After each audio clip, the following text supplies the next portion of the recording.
The Ringer is a 2005 comedy, sports comedy, directed by Barry Blostein. It stars Johnny Knoxville, Katherine Heigl, and Brian Cox. This movie is it's sweet. It has really good intentions to it, but it could have been better. It's this is also a Fairley Brothers movie, Bobby and Peter Farrelly, but I think that this movie would have been a lot better if they contributed more things, like if the script was just written by them, or if it was if it was directed by them also, because it isn't directed by them, but they did contribute to a lot of the behind the scenes things.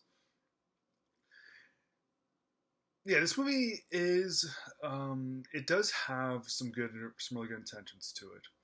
I just simply don't think that it comes across. I mean, I just simply don't think that the result is anything big. In what is probably Johnny Knoxville's best known actual movie, like he's best known for doing Jackass, but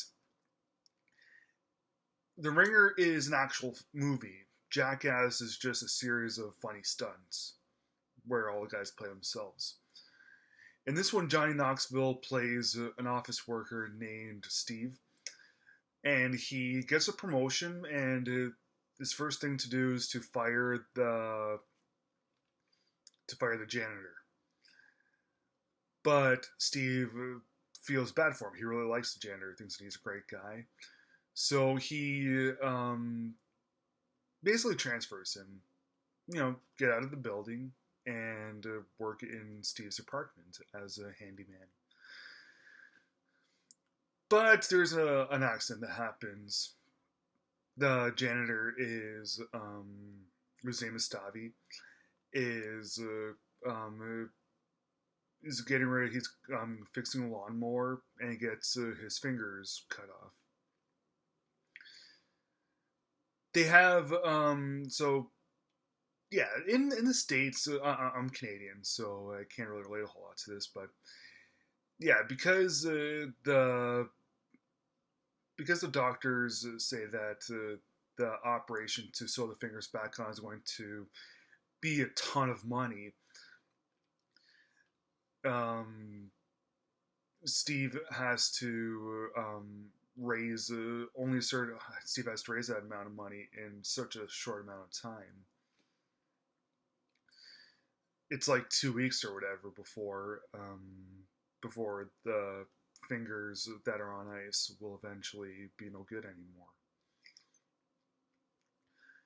Meanwhile, his uncle Gary, who's played by the underrated Brian Cox, is having gambling problems.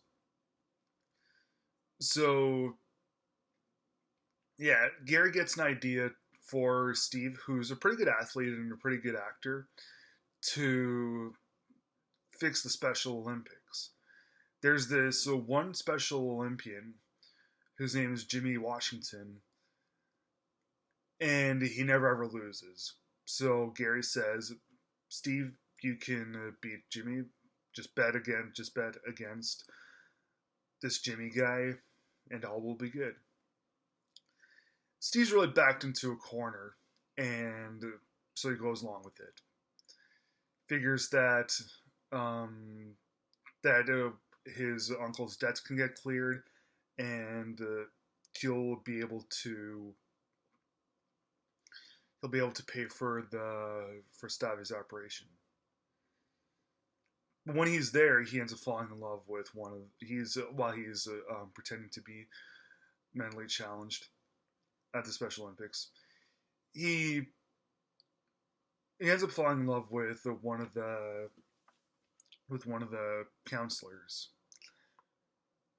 That's what it's about. Okay, maybe I rambled on a little bit too long right there. What the movie's about, but it has a pretty clever storyline to it.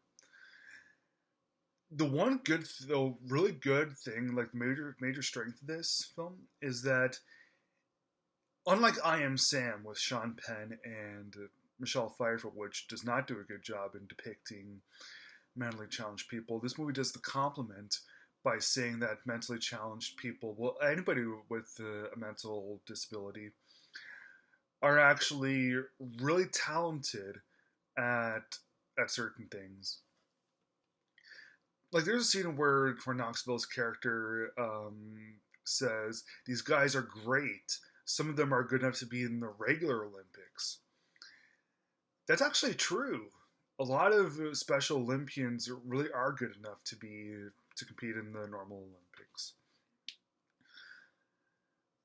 And yeah, that compliment that the movie shows, that the movie pays, is that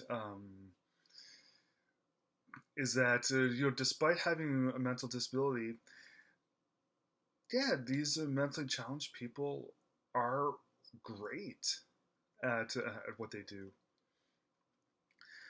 But here's ultimately where the movie kind of falls flat. It's a comedy, okay?